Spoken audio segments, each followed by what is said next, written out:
Hello दोस्तों, आज मैं लेके आया हूँ आपके लिए 9th का मैथ। ठीक है, तो शुरू करते हैं। 1.E अभ्यास 1.8। ठीक है, इसका नाम है संख्या पद्धति। क्या नाम है इसका? संख्या पद्धति। शुरू करेंगे। पहला प्रश्न क्या है? तो पहला प्रश्न है, शुरू करेंगे। प्रश्न नंबर पहला, 20 और 40 के बीच सम संख्या लिखिए। 20 और 40 के बीच कैसी संख्या लिखनी है? सम। अब सम संख्या कौन सी होती है? तो देखो, सम संख्या वे संख्या होती है जिनमें दो का भाग चला जाए, और विषम संख्या वे संख्या होती है जिनमें दो का भाग नहीं जाए। तो सम संख्या लिखेंगे। 20 से आगे कितना आती है?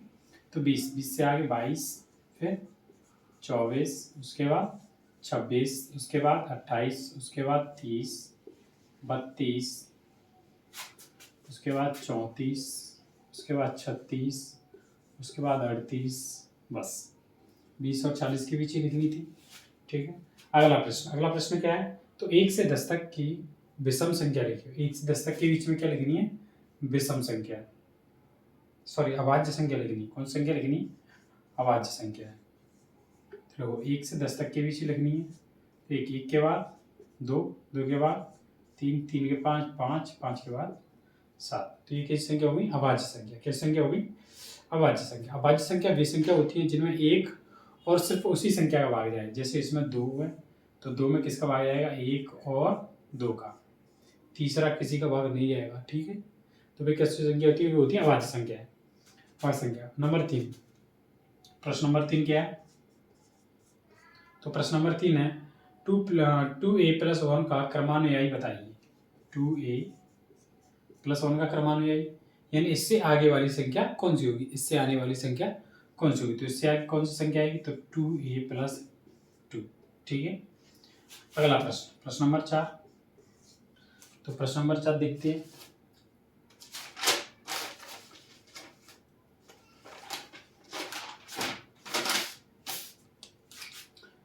योगात्मक प्रतिलोम निकालिए। योगात्मक प्रतिलोम का मतलब होता है जो संख्या माइनस की होती है वो प्लस की हो जाती है, और जो प्लस की होती है वो माइनस की हो जाती है। जैसे उसने प्रश्न दिया है 2/3 का योगात्मक प्रतिलोम। तो योगात्मक प्रतिलोम क्या होगा?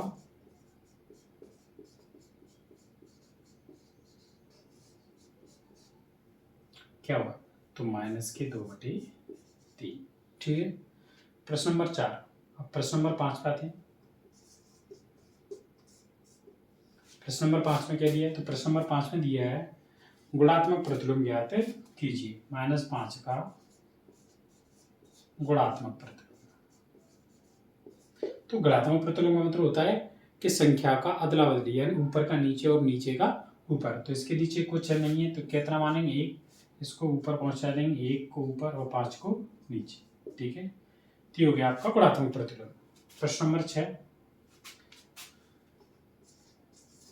प्रश्न नंबर 6 क्या दिया है? P + Q और P - Q का योगात्मक प्रतिलोम। P + Q का योगात्मक प्रतिलोम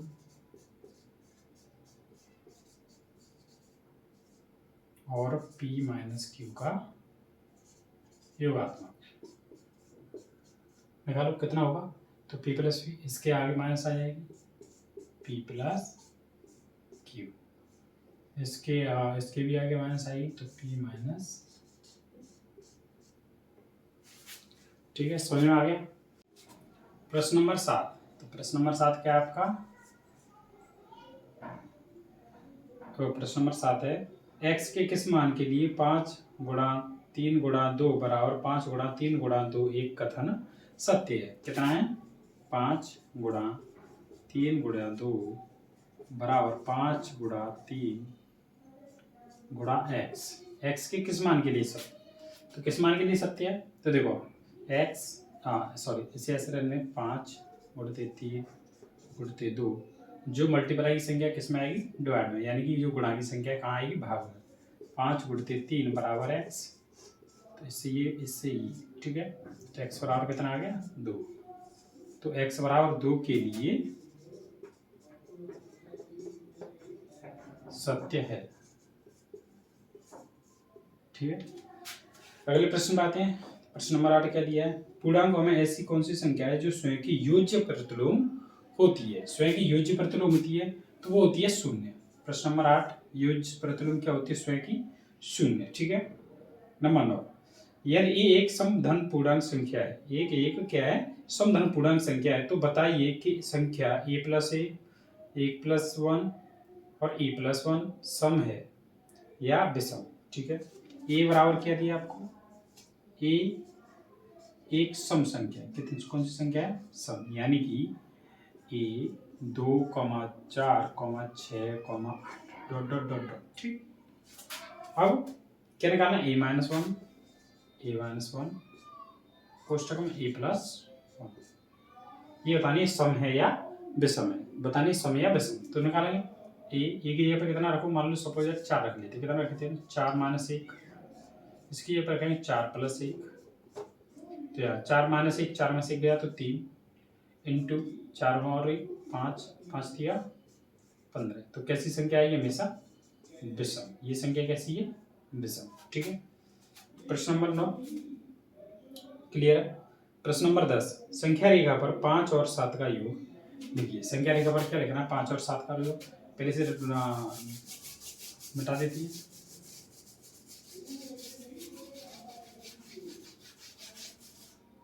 संख्या रेखा पर 5 और 7 का योग लिखिए। तो देखो 5, 7 का योग। देखो संख्या रेखा बनानी है। 0, 1, 2, 3, 4, 5, 6, 7, 8, 9, 10, 11 और 1 12। ठीक है। 5 पहले कितना चलेगा? 5 यहाँ से शुरू हुआ 5 गिरेंगे 1, 2, 3, 4, 5, 6, 7। तो यहाँ से शुरू होगा और यहाँ पर। ठीक है। तो ये हो गया। तो ऐड करो 5 और 7, 5 प्लस 7 बराबर कितना हो जाएगा आपका? 12। ठीक है। अगला प्रश्न कौन सा है? 8वां। ये कौन सा प्रश्न था? सॉरी, ये प्रश्न था 10वां। अगला प्रश्न है 11वां। 11वां प्रश्न क्या कह रहा है? तो 11वां प्रश्न कह रहा है निम्नलिखित कथनों में से कौन से कथन सत्य अथवा असत्य है? ठीक है। तो बताने कौन से सत्य और कौन से असत्य। तो 11 का 11 की कैसा है?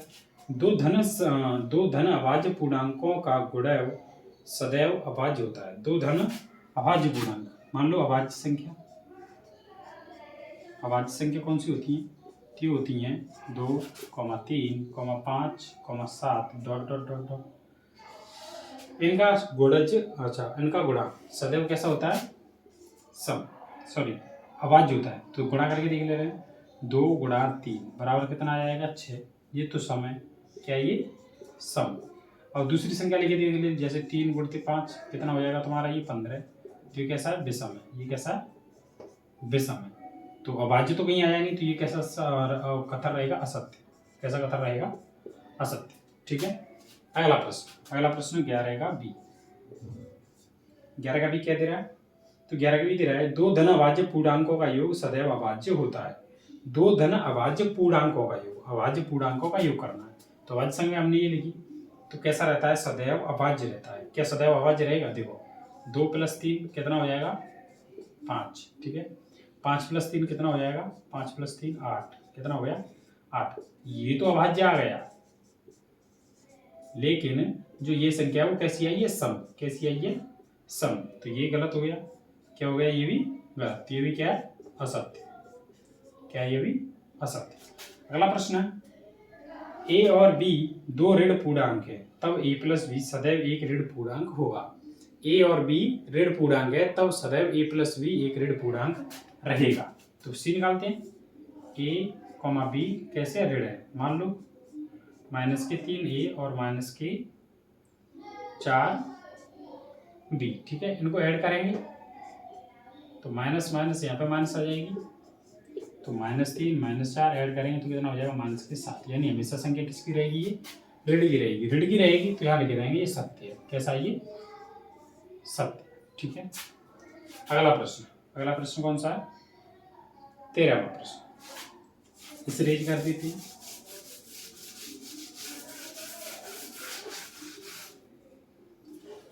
तेरहवां प्रश्न क्या है? तेरहवां प्रश्न तो ये है, ये एक सम पूर्णांक संख्या है। एक ऐसी है, एक सम है। कैसी है? सम, यानी कि 2, 4, 6, 8, 10 डॉट डॉट डॉट डॉट। अगला सॉरी 12वां क्वेश्चन करना है। कौन सा है? 12वां क्वेश्चन। 12वां क्वेश्चन है, ये एक धन पूर्णांक संख्या है। ये क्या है? धन पूर्णांक संख्या। सॉरी ये 13वां क्वेश्चन था, इसलिए 12वें में पाते। ये एक धन पूर्णांक संख्या है। ये कैसी है? धन पूर्णांक संख्या है, धन की संख्या है, कुछ भी हो सकती है। ठीक है, आगे तो बताइए कि संख्या ए प्लस बी निकालना क्या है? ए प्लस 1, ए प्लस 2 और ए प्लस 3। संख्या 24 से पूरी तरह विभाज्य है या नहीं? संख्या पूरी तरह 24 से विभाज्य है या नहीं, ये लिखना।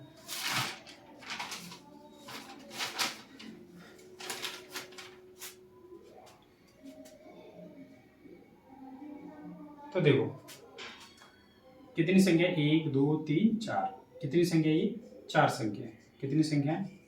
अगर ये 4 संख्या है तो 4 से विभाज्य होगा, 4 से विभाज्य होगा। जब ये 3 संख्या रह जाएंगी, 3 संख्या, तो कितने से? 3 से विभाज्य होगा। जब 2 रह जाएंगी तो किससे विभाज्य होगा? 2 से। 1 रह जाएगी तो 1 से। ठीक है, अब इनका मल्टीप्लाई करेंगे। 4 गुणते 3 गुणते 2 गुणते 1। 4 3 12 दूनी 24, कितना हो जाएगा? 24। क्या 24 से 24 विभाज्य होगा? तो हाँ, इसे ले जाएंगे 7। ठीक है, समझ आ गया? नहीं समझ आया तो पूछ लेना।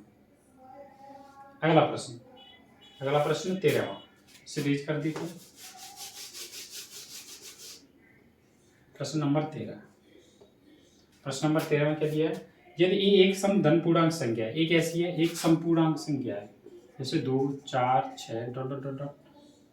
आगे, और बी एक विषम धन पूर्णांक है। बी कैसी है? विषम है, जैसे 1 3 5 7 डॉट डॉट डॉट डॉट। आगे, तो बताइए निम्नलिखित संख्याओं में कौन सी संख्या सम होगी? निम्नलिखित संख्या दी उन्होंने, सम संख्या पूछ रहा है। जैसे ए स्क्वायर निकालना है आपको, नंबर 10 सेकंड पे बी स्क्वायर निकालना है, सी ए प्लस बी निकालनी है, डी ए इंटू बी निकालना है, ई ए कोष्टक में ए प्लस 1 निकालना है, एफ बी कोष्टक में बी प्लस 1 निकालना है। ठीक है, तो बताने कौन सी संख्या धन पूर्णांक है, सॉरी कौन सी संख्या सम धन पूर्णांक है। कैसी? सम धन पूर्णांक। तो यहाँ पर रखेंगे, मान लो 4 रख लेते हैं। कितना रख लेते हैं? 4। 4 का स्क्वायर कितना हो जाएगा? 16। कितना हो जाएगा 4 का स्क्वायर? 16। तो कैसी है ये? सम। कैसी है? सम। ऐसे बी की जगह पे, बी की जगह पे 3 रख के देख लो, 3 स्क्वायर, तो कितना आ जाएगा यहाँ पे? 3 तरफ 9। ये कैसी है? विषम। कैसी है ये? विषम। ठीक है, सी की जगह पे कितना? ए की जगह पे 4 प्लस बी की जगह पे 3, तो कितना हो जाएगा ये? 7। तो ये भी कैसी है? विषम। ठीक है, ए इंटू बी, तो 3 ए की जगह पे 4, ए की जगह पे कितना? 4 और बी की जगह पे 3, कितना हो जाएगा? 4 3 12। ये भी कैसी है? सम। ए की जगह पे कितना रखेंगे हम? 4 कोष्टक में, ए की जगह पे 4 प्लस 1 कितना? 4 और 1 5, 5 चौका 20। तो ये कैसी है? सम। अगला बी का मान कितना दिया हमें? 3 कोष्टक में 3 प्लस 1 कितनी हो जाएगी? 4 4 3 12। ये भी कैसी है? सम। ठीक है, समझ आ गया? अगर वीडियो अच्छी लगी हो तो चैनल को सब्सक्राइब कर देना और वीडियो को लाइक कर देना। ठीक है, और अगली मिलते हैं अगली प्रश्नावली में। ओके, जय हिंद, जय भारत।